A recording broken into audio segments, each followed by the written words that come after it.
When I looked at that piece of video, I couldn't process it. It didn't make any sense. This was paranormal. My stomach dropped to the floor.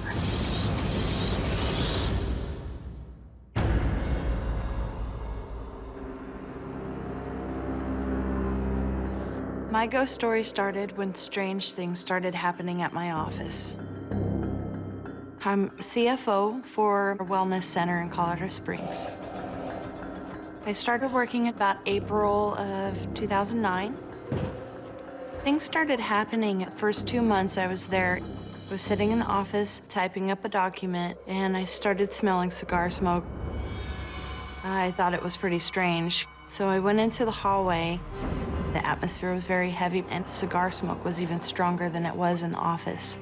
But I brushed it off, didn't tell anybody or anything. 2 weeks later, a gentleman came into the office and said he was gifted as far as seeing things on the other side. And he said, "We have spirits here." And I kind of just shook my head in disbelief. Then he said, "Yeah, you have an older gentleman, and he's very distinguished. He wears an old-time suit, and he loves to sit in that corner chair and smoke his cigars." When he said smoke his cigars, my stomach dropped to the floor because I didn't tell anybody what I had experienced a week prior. That opened my eyes to things that could be going on. We started experiencing little things like the bathroom sink would turn on by itself. The jars on the shelves would fall off. I was taking care of one of our patients when the double-sided sticky tape sign that we had ripped off the wall and flew 4 feet right in front of me. The hair stood up in the back of my neck. I was flabbergasted. It's not like anything pushed it or moved it. My patient freaked out. I haven't seen that patient since. That was the pivotal point when I called in Colorado Springs Paranormal Association. They really wanted to know what was happening there. So they contacted us because we investigate paranormal activity. We brought several infrared cameras and set them up in various locations around their facility. That night, it started out being fairly quiet. Then as the night moved forward, things started to pick up. First thing I did when I went into the room, I was given a pair of divining rods. When I put the divining rods in my hand, I did not believe that they were gonna move. So I talked to the ghost and I said, "If you're here, at least let me know you're here." The next thing I know, the divining rod in my left hand started going in circles all the way around very, very fast. I freaked out and tossed the rods in front of me. I said, "I don't want to do that again." There was no way that I was making that rod move in full circles like it was doing.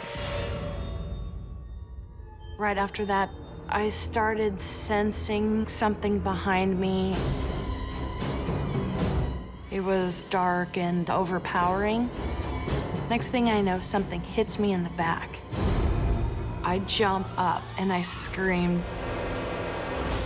There was nothing or nobody behind me that could have touched me.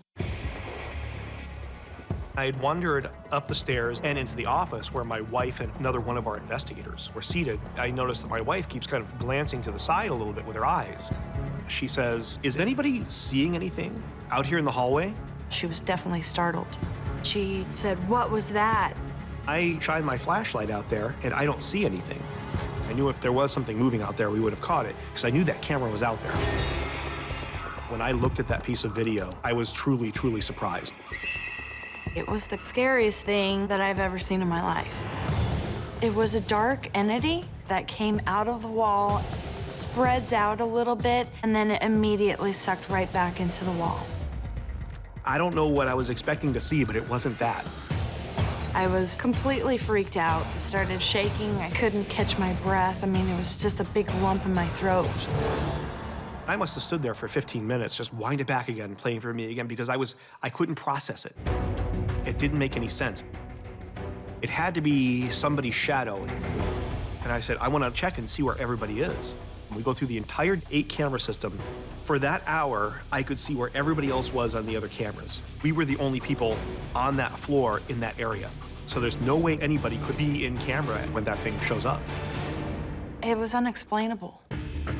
We don't have animals in there. It's a mass of dark space that I can't debunk. And I've tried. I went back into the room, put the camera in the exact location, but there's no way to duplicate that.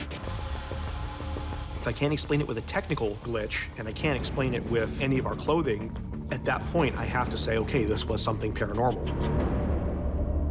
Going back over the evidence, I noticed that right before you see that anomaly, there's a spirit orb that zips into camera frame. The way it moves, it's in a very clean arc, is very solid. It's very almost tangible. And it is so close to the actual event preceding the dark anomaly that comes out from behind the door, it baffles me. It just completely baffles me. The video affirmed everything that I was seeing up until that moment. But at the same time, I knew this was my place of business. I had to be here with this anomaly every day. I was terrified. Cammie's office is one of the very few truly haunted locations I've ever been in my entire life. Signs rip themselves off the wall and get thrown across the room, and things flip off shelves while you're sitting there staring at them. It's simply amazing. I was a disbeliever before any of these things started happening. I do believe that that black mass is definitely the reason for those happenings. It is very malicious. It hit me in the back. It has the power to hurt somebody.